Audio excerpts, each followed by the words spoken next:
أعوذ بالله من الشيطان الرجيم. بسم الله الرحمن الرحيم. يا أيها الناس اتقوا ربكم الذي خلقكم من نفس واحدة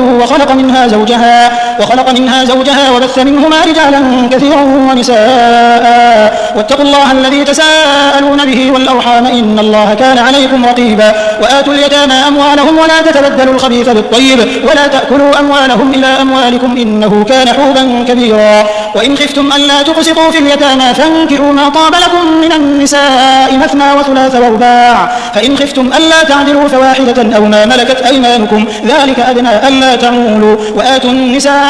صدقاتهن نحلة فإن طبن لكم عن شيء منه نفسا فكلوه هنيئا مريئا ولا تؤتوا السفهاء أموالكم التي جعل الله لكم قياما وارزقوهم فيها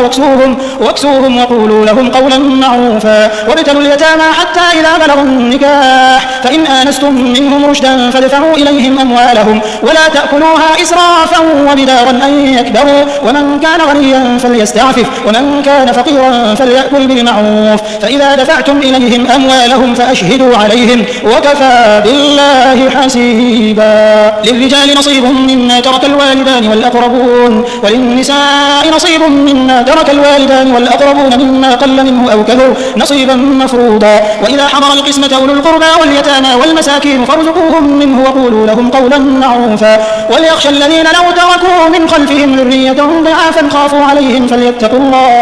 فليتقوا الله وليقولوا قولا سديدا إن الذين يأكلون أموال اليتامى ظلما إنما يأكلون في بطونهم نارا وسيصلون سعيرا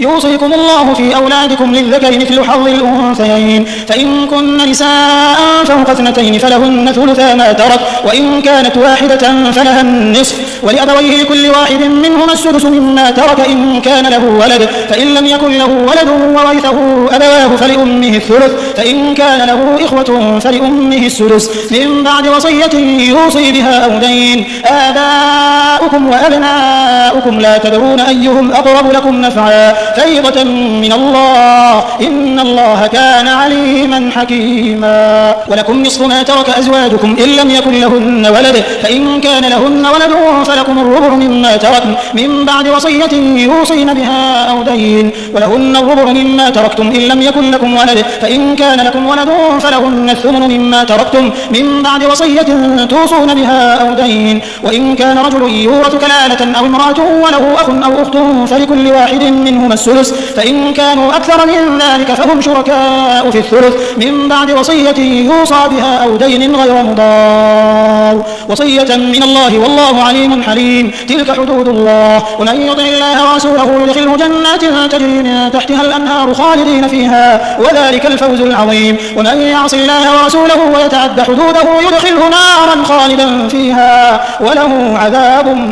مهين واللاتي يأتين الفاحشة من نسائكم فاستشهدوا عليهن أربعة منكم فإن شهدوا فأمسكوهن في البيوت حتى يتوفاهن الموت أو يجعل الله لهن سبيلا واللذان يأتيانها منكم فآذوهما فإن تابا وأصلحا فأعرضوا عنهما إن الله كان توابا رحيما إنما التوبة على الله للذين يعملون السوء بجهالة ثم يتوبون من قريب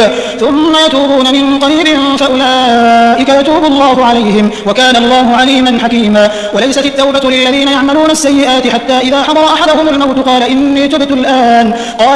تبت الآن ولا الذين يموتون وهم كفار أولئك أعتدنا لهم عذابا أليما يا أيها الذين آمنوا لا يحل لكم أن ترثوا النساء كرها ولا تعضلوهن لتذهبوا ببعض ما آتيتموهن إلا أن يأتين بفاحشة مبينة وعاشروهن بالمعروف فإن كرهتموهن فعسى أن تكرهوا شيئا ويجعل الله فيه خيرا كثيرا وإن أردتم استبدال زوج مكان زوج وآتيتم إحداهن قنطارا فلا تأخذوا منه شيئا أتأخذونه بهتانا وإثما مبينا وكيف تأخذونه وقد أفضى بعضكم إلى بعض وأخذن منكم ميثاقا غليظا ولا تنكحوا ما نكح آباؤكم من النساء إلا ما قد سلف إنه كان فاحشة ومقتا وساء سبيلا. حرمت عليكم أمهاتكم وبناتكم وأخواتكم وعماتكم وخالاتكم وبنات الأخ وبنات الأخت وأمهاتكم اللاتي أرضعنكم وأخواتكم من الرضاعة وأمهات نسائكم وربائبكم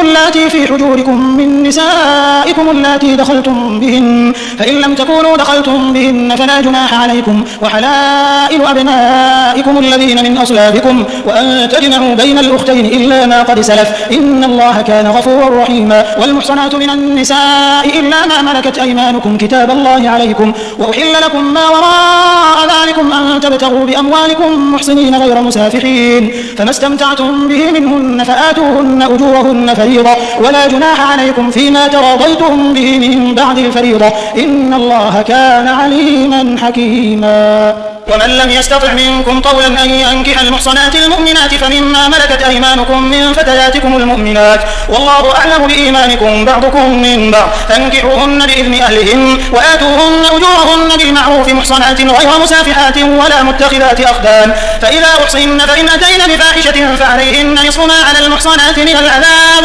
ذلك لمن خشي العنة منكم، وأن تصبروا خير لكم والله غفور رحيم. يريد الله ليبين لكم ويهديكم سنن الذين من قبلكم ويتوب عليكم، والله عليم حكيم. والله يريد أن يتوب عليكم ويريد الذين يتبعون الشهوات أن تميلوا ميلا عظيما. يريد الله أن يخفف عنكم وخلق الإنسان ضعيفا. يا أيها الذين آمنوا لا تأكلوا أموالكم بينكم بالباطل إلا أن تكون تجارة عن تراض منكم، ولا تقتلوا أنفسكم إن الله كان بكم رحيما. ومن يفعل ذلك عدوانا وظلما فسوف نصليه نارا وكان ذلك على الله يسيرا. إن تجتنبوا كبائر ما تنهون عنه نكفر عنكم سيئاتكم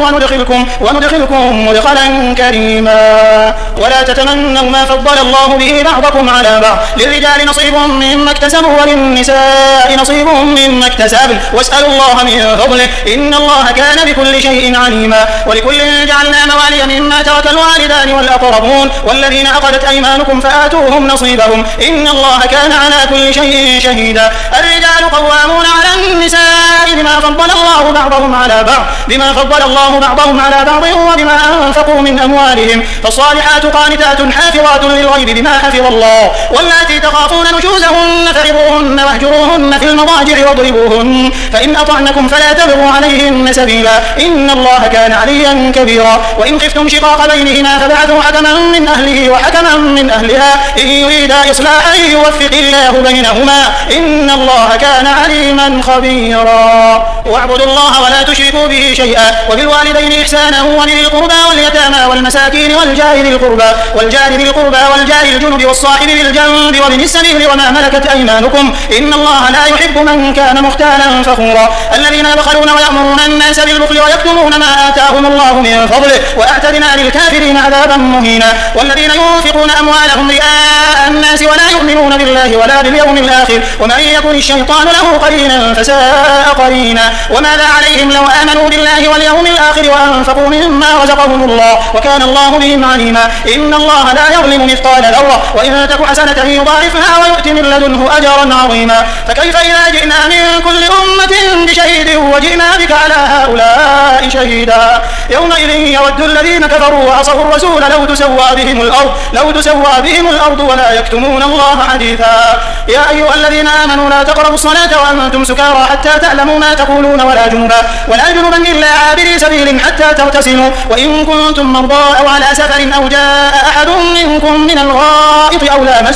أو لامستم النساء فلم تجدوا ماء فتيمموا صعيدا طيبا فامسحوا بوجوهكم وأيديكم إن الله كان عفوا غفورا. ألم تر إلى الذين أوتوا نصيبا من الكتاب يشترون الضلالة ويريدون أن تضلوا السبيل والله أعلم بأعدائكم وكفى بالله وليا وكفى بالله نصيرا. من الذين هادوا يحرفون الكلم عن مواضعه ويقولون سمعنا وعصينا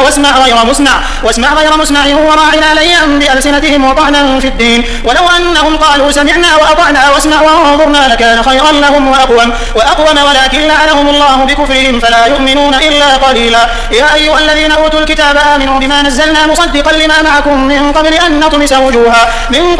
نطمس وجوها فنردها على أدبارها أو نلعنهم كما لعنا أصحاب السبت وكان أمر الله مفعولا إن الله لا يغفر أن يشرك به ويغفر ما دون ذلك لمن يشاء ومن يشرك بالله فقد افترى إثما عظيما ألم تر إلى الذين يزكون أنفسهم بل الله يزكي من يشاء ولا يظلمون فتيلا انظر كيف يفترون على الله الكذب وكفى به إثما مبينا ألم تر إلى الذين أوتوا نصيبا من الكتاب يؤمنون بالجبت والطاغوت ويقولون للذين كفروا هؤلاء أهدى من الذين آمنوا سبيلا أولئك الذين لعنهم الله ومن يلعن الله فلن تجد له نصيرا أم لهم نصيب من الملك فإذا لا يؤتون الناس نقيرا أم يحسدون الناس على ما آتاهم الله من فضله فقد آتينا آل إبراهيم الكتاب والحكمة وآتيناهم ملكا عظيما فمنهم من آمن به ومنهم من صد عنه وكفى بجهنم سعيرا إن الذين كفروا بآياتنا سوف نصليهم نارا كلما نضجت جلودهم بدلناهم جلودا غيرها ليذوقوا العذاب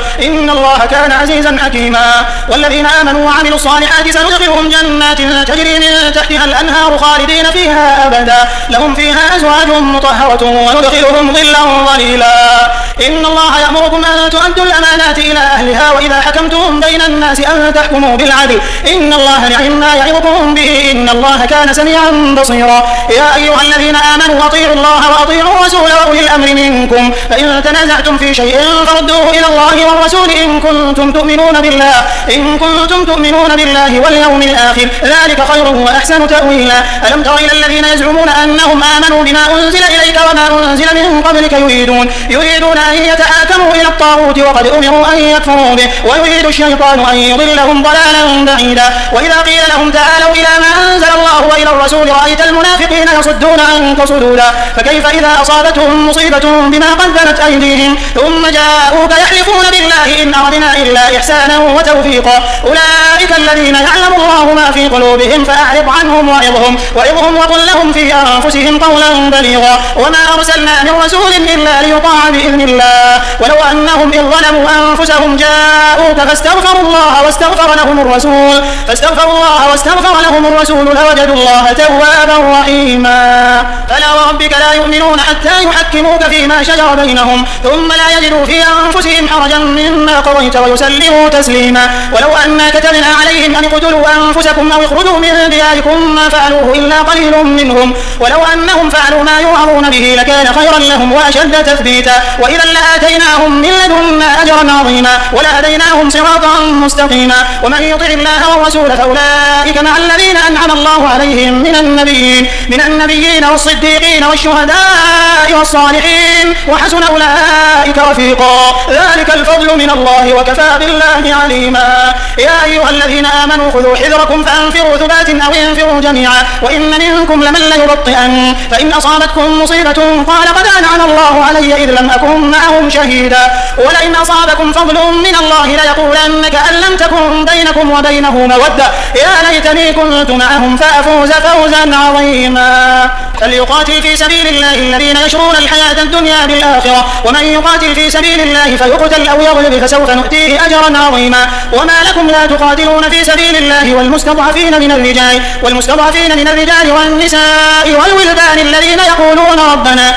يقولون ربنا أخرجنا من هذه القرية الظالم أهلها واجعل لنا من لدنك وليا واجعل لنا من لدنك نصيرا الذين آمنوا يقاتلون في سبيل الله والذين كفروا يقاتلون في سبيل الطاغوت فقاتلوا أولياء الشيطان إن كيد الشيطان كان ضعيفا ألم تر إلى الذين قيل لهم كفوا أيديكم وأقيموا الصلاة وآتوا الزكاة فلما كتب عليهم القتال إذا فريق منهم يخشون الناس كخشية الله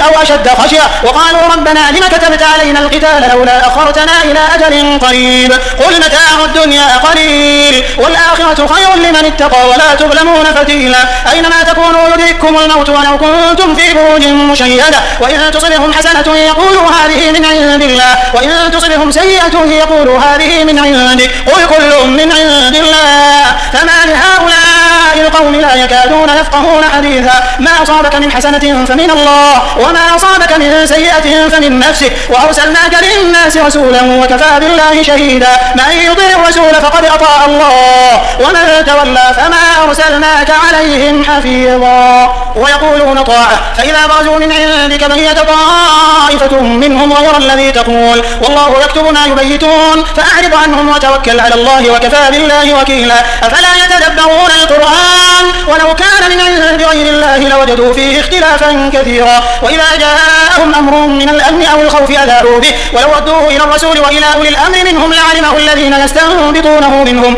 ولولا فضل الله عليكم ورحمته لاتبعتم الشيطان إلا قليلا فقاتل في سبيل الله لا تكلف إلا نفسك وحرض المؤمنين عسى الله أن يكف بأس الذين كفروا والله أشد بأسا وأشد تنكيلا من يشفع شفاعة حسنة يكن له نصيب منها ومن يشفع شفاعة سيئة يكن له كفل منها وكان الله على كل شيء مقيتا وإذا حييتم بتحية فحيوا بأحسن منها أو ردوها إن الله كان على كل شيء حسيبا الله لا إله إلا هو ليجمعنكم إلى يوم القيامة لا ريب فيه ومن أصدق من الله حديثا فما لكم في المنافقين فئتين والله أركسهم بما كسبوا أتريدون أن تهدوا من أضل الله ومن يضلل الله فلن تجد له سبيلا ودوا لو تكفرون كما كفروا فتكونون سواء فلا تتخذوا منهم أولياء حتى يهاجروا في سبيل الله فإن تولوا فخذوهم وقتلوهم حيث وجدتموهم ولا تتخذوا منهم وليا ولا نصيرا إلا الذين يصلون إلى قوم بينكم وبينهم ميثاق أو جاءوكم حصرت صدورهم أن يقاتلوكم أو يقاتلوا قومهم ولو شاء الله لسلطهم عليكم فلقاتلوكم فإن اعتزلوكم فلم يقاتلوكم وألقوا إليكم السلم فما جعل الله لكم عليهم سبيلا ستجدون آخرين يريدون أن يأمنوكم ويأمنوا قومهم كلما ردوا إلى الفتنة أركسوا فيها فإن لم يعتزلوكم ويلقوا إليكم السلم ويكفوا أيديهم فخذوهم واقتلوهم حيث ثقفتموهم وأولئكم جعلنا لكم عليهم سلطانا مبينا وما كان لمؤمن أن يقتل مؤمنا إلا خطأ ومن قتل مؤمنا خطأ فتحرير رقبة مؤمنة ودية مسلمة إلى أهله إلا أن يصدقوا فإن كان من قوم عدو لكم وهو مؤمن فتحرير رقبة مؤمنة وإن كان من قوم بينكم وبينهم ميثاق فدية مسلمة إلى أهله وتحرير رقبة مؤمنة فمن لم يجد فصيام شهرين متتابعين توبة من الله وكان الله عليما حكيما ومن يقتل مؤمنا متعمدا فجزاؤه جهنم خالدا فيها وغضب الله عليه ولعنه وأعد له عذابا عظيما يا أيها الذين آمنوا إذا ضربتم في سبيل الله فتبينوا ولا تقولوا لمن ألقى إليكم السلام لست مؤمنا تبتغون عرض الحياة الدنيا فعند الله مغانم كثيرة كذلك كنتم من قبل فمن الله عليكم فتبينوا إن الله كان بما تعملون خبيرا لا يستوي القاعدون من المؤمنين غير أولي الضرر والمجاهدون في سبيل الله بأموالهم وأنفسهم فضل الله المجاهدين بأموالهم وأنفسهم على القاعدين درجة وكلا وعد الله الحسنى وفضل الله المجاهدين على القاعدين أجرا عظيما درجات منه ومغفرة ورحمة وكان الله غفورا رحيما إن الذين توفاهم الملائكة ظالمي أنفسهم قالوا فيم كنتم قالوا كنا مستضعفين في الأرض قالوا ألم تكن أرض الله واسعة فتهاجروا فيها فأولئك مأواهم جهنم وساءت مصيرا إلا المستضعفين من الرجال والنساء والولدان لا يستطيعون حيلة ولا يهتدون سبيلا فأولئك عسى الله أن يعفو عنهم وكان الله عفوا غفورا ومن يهاجر في سبيل الله يجد في الأرض مراغما كثيرا وسعة ومن يخرج من بيته مهاجرا إلى الله ورسوله ثم يدركه الموت فقد وقع أجره على الله وكان الله غفورا رحيما وإذا ضربتم في الأرض فليس عليكم جناح أن تقصروا من الصلاة إن خفتم أن يفتنكم الذين كفروا إن الكافرين كانوا لكم عدوا مبينا وإذا كنت فيهم فأقمت لهم الصلاة فلتكن طائفة منهم معك فلتقم طائفة منهم معك وليأخذوا أسلحتهم فإذا سجدوا فليكونوا من ورائكم ولتأت طائفة أخرى لم يصلوا فليصلوا معك وليأخذوا حذرهم وأسلحتهم ود الذين كفروا لو تغفلون عن أسلحتكم وأمتعتكم فيميلون عليكم ميلة واحدة ولا جناح عليكم إن كان بكم أذى من مطر أو كنتم مرضى أن تضعوا أسلحتكم وخذوا حذركم إن الله أعد للكافرين عذابا مهينا فإذا قضيتم الصلاة فاذكروا الله قياما وقعودا وعلى جنوبكم فإذا اطمأننتم فأقيموا الصلاة إن الصلاة كانت على المؤمنين كتابا موقوتا ولا تهنوا في ابتغاء القوم إن تكونوا تألمون فإنهم يألمون كما تألمون وترجون من الله ما لا يرجون وكان الله عليما حكيما إنا أنزلنا إليك الكتاب بالحق لتحكم بين الناس بما أراك الله ولا تكن للخائنين خصيما واستغفر الله إن الله كان غفورا رحيما ولا تجادل عن الذين يختانون أنفسهم إن الله لا يحب من كان خوانا أثيما يستخفون من الناس ولا يستخفون من الله وهو معهم إذ يبيتون ما لا يرضى من القول وكان الله بما يعملون محيطا ها أنتم هؤلاء جادلتم عنهم في الحياة الدنيا فمن يجادل الله عنهم يوم القيامة أم من يكون عليهم وكيلا ومن يعمل سوءا أو يظلم نفسه ثم يستغفر الله يجد الله غفورا رحيما ومن يكسب إثما فإنما يكسبه على نفسه وكان الله عليما حكيما ومن يكسب خطيئة أو إثما ثم يرم به بريئا فقد احتمل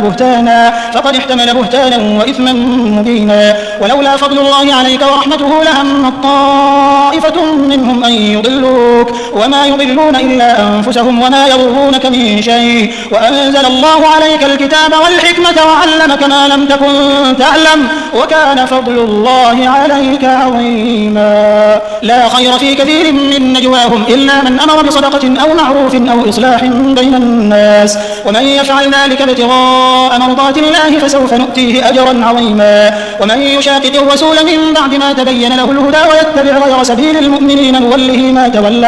نوله ما تولى ونصله جهنم وساءت مصيرا إن الله لا يغفر أن يشرك به ويغفر ما دون ذلك لمن يشاء ومن يشرك بالله فقد ضل ضلالا بعيدا إن يدعون من دونه إلا إناثا وإن يدعون إلا شيطانا مريدا لعنه الله وقال لأتخذن من عبادك نصيبا مفروضا ولأضلنهم ولأمنينهم ولآمرنهم فليبتكن آذان الأنعام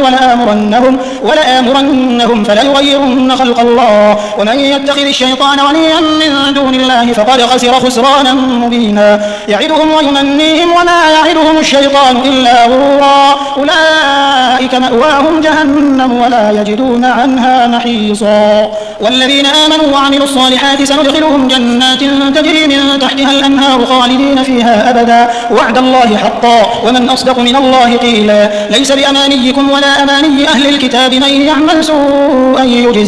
يجز به ولا يجد له من دون الله وليا ولا نصيرا ومن يعمل من الصالحات من ذكر أو أنثى وهو مؤمن فأولئك يدخلون الجنة ولا يظلمون نقيرا ومن أحسن دينا ممن أسلم وجهه لله وهو محسن واتبع ملة إبراهيم حنيفا واتخذ الله إبراهيم خليلا ولله ما في السماوات وما في الأرض وكان الله بكل شيء محيطا ويستفتونك في النساء قل الله يفتيكم فيهن وما يتلى عليكم في الكتاب في يتامى النساء اللاتي لا تؤتونهن ما كتب لهن وترغبون أن تنكحوهن والمستضعفين من الولدان وأن تقوموا لليتامى بالقسط وما تفعلوا من خير فإن الله كان به عليما وإن امرأة خافت من بعلها نشوزا أو إعراضا فلا جناح عليهما أن يصلحا بينهما صلحا والصلح خير وأحضرت الأنفس الشح وإن تحسنوا وتتقوا فإن الله كان بما تعملون خبيرا ولن تستطيعوا أن تعدلوا بين النساء ولو حرصتم فلا تميلوا كل الميل فتذروها كالمعلقة وإن تصلحوا وتتقوا فإن الله كان غفورا رحيما وإن يتفرقا يغن الله كلا من سعته وكان الله واسعا حكيما ولله ما في السماوات وما في الأرض ولقد وصينا الذين أوتوا الكتاب من قبلكم وإياكم أن اتقوا الله وإن تكفروا فإن لله ما في السماوات وما في الأرض وكان الله غنيا حميدا ولله ما في السماوات وما في الأرض وكفى بالله وكيلا إن يشأ يذهبكم أيها الناس ويأتي بآخرين وكان الله على ذلك قديرا من كان يريد ثواب الدنيا فعند الله ثواب الدنيا والآخرة وكان الله سميعا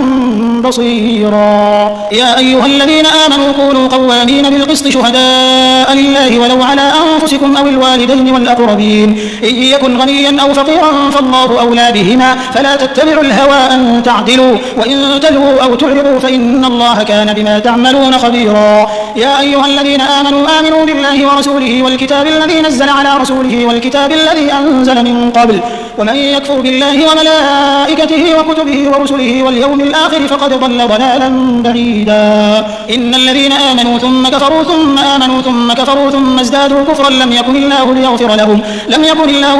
لهم ولا ليهديهم سبيلا بشر المنافقين بأن لهم عذابا أليما الذين يتخذون الكافرين أولياء من دون المؤمنين أيبتغون عندهم العزة فإن العزة لله جميعا وقد نزل عليكم في الكتاب أن إذا سمعتم آيات الله يكفر بها ويستهزأ بها فلا تقعدوا معهم حتى يخوضوا في حديث غيره إنكم إذا مثلهم إن الله جامع المنافقين والكافرين في جهنم جميعا الذين يتربصون بكم فإن كان لكم فتح من الله قالوا ألم نكن معكم وإن كان للكافرين نصيب قالوا ألم نستحوذ عليكم ونمنعكم من المؤمنين فالله يحكم بينكم يوم القيامة ولن يجعل الله للكافرين على المؤمنين سبيلا إن المنافقين يخادعون الله وهو خادعهم وإذا قاموا إلى الصلاة قاموا كسالى يراءون الناس ولا يذكرون الله إلا قليلا مذبذبين بين ذلك لا إلى هؤلاء ولا إلى هؤلاء ومن يضلل الله فلن تجد له سبيلا يا أيها الذين آمنوا لا تتخذوا الكافرين أولياء من دون المؤمنين أتريدون أن تجعلوا لله عليكم سلطانا مبينا إن المنافقين في الدرك الأسفل من النار ولن تجد لهم نصيرا إلا الذين تابوا وأصلحوا واعتصموا بالله وأخلصوا دينهم لله فأولئك مع المؤمنين وسوف يؤتي الله المؤمنين أجرا عظيما ما يفعل الله بعذابكم إن شكرتم وآمنتم وكان الله شاكرا عليما لا يحب الله الجهر بالسوء من القول إلا من ظلم وكان الله سميعا عليما إن تبدوا خيرا أو تخفوه أو تعفوا عن سوء فإن الله كان عفوا قديرا إن الذين يكفرون بالله ورسله ويريدون أن يفرقوا بين الله ورسله ويقولون نؤمن ببعض ونكفر ببعض ويريدون أن يتخذوا بين ذلك سبيلا أولئك هم الكافرون حقا وأعتدنا للكافرين عذابا مهينا والذين آمنوا بالله ورسله ولم يفرقوا بين أحد منهم أولئك سوف يؤتيهم أجورهم وكان الله غفورا رحيما يسألك أهل الكتاب أن تنزل عليهم كتابا من السماء فقد سألوا موسى أكبر من ذلك فقالوا أرنا الله جهرة فأخذتهم الصاعقة بظلمهم ثم اتخذوا العجل من بعد ما جاءتهم البينات فعفونا عن ذلك وآتينا موسى سلطانا مبينا ورفعنا فوقهم الطور بميثاقهم وقلنا لهم ادخلوا الباب سجدا وقلنا لهم لا تعدوا في السبت وأخذنا منهم ميثاقا غليظا فبما نقضهم ميثاقهم وكفرهم بآيات الله وقتلهم الأنبياء بغير حق وقولهم قلوبنا غلف بل طبع الله عليها بكفرهم فلا يؤمنون إلا قليلا وبكفرهم وقولهم على مريم بهتانا عظيما وقولهم إنا قتلنا المسيح عيسى ابن مريم رسول الله وما قتلوه وما صلبوه ولكن شبه لهم وإن الذين اختلفوا فيه لفي شك منه ما لهم به من علم إلا اتباع الظن وما قتلوه يقينا بل رفعه الله إليه وكان الله عزيزا حكيما وإن من أهل الكتاب إلا ليؤمنن به قبل موته ويوم القيامة يكون عليهم شهيدا فبظلمهم من الذين هادوا حرمنا عليهم طيبات أحلت لهم وبصدهم عن سبيل الله كثيرا وأخذهم الربا وقد نهوا عنه وأكلهم أموال الناس بالباطل وأعتدنا للكافرين منهم عذابا أليما. لكن الراسخون في العلم منهم والمؤمنون يؤمنون بما أنزل إليك وما أنزل من قبلك والمقيمين الصلاة والمؤتون الزكاة والمؤمنون بالله واليوم الآخر أولئك سنؤتيهم أجرا عظيما. إنا أوحينا إليك كما أوحينا إلى نوح والنبيين من بعده وأوحينا إلى إبراهيم وإسماعيل وإسحاق ويعقوب والأسباط وعيسى وأيوب ويونس وهارون وسليمان وآتينا داود زبورا ورسلا قد قصصناهم عليك من قبل ورسلا لم نقصصهم عليك وكلم الله موسى تكليما. رسلا مبشرين ومنذرين لئلا يكون للناس على الله حجة بعد الرسل وكان الله عزيزا حكيما. لكن الله يشهد بما أنزل إليك أنزله بعلمه والملائكة يشهدون وكفى بالله شهيدا. إن الذين كفروا وصدوا عن سبيل الله قد ضلوا ضلالا بعيدا. إن الذين كفروا وظلموا لم يكن الله ليغفر لهم ولا ليهديهم طريقا إلا طريق جهنم خالدين فيها أبدا وكان ذلك على الله يسيرا. يا أيها الناس قد جاءكم الرسول بالحق من ربكم فآمنوا خيرا لكم وإن تكفروا فإن لله ما في السماوات والأرض وكان الله عليما حكيما. يا أهل الكتاب لا تغلوا في دينكم ولا تقولوا على الله إلا الحق إنما المسيح عيسى بن مريم رسول الله وكلمته ألقاها إلى مريم وروح منه فآمنوا بالله ورسله ولا تقولوا ثلاثة انتهوا خيرا لكم إنما الله إله واحد سبحانه أن يكون له ولد له ما في السماوات وما في الأرض وكفى بالله وكيلا.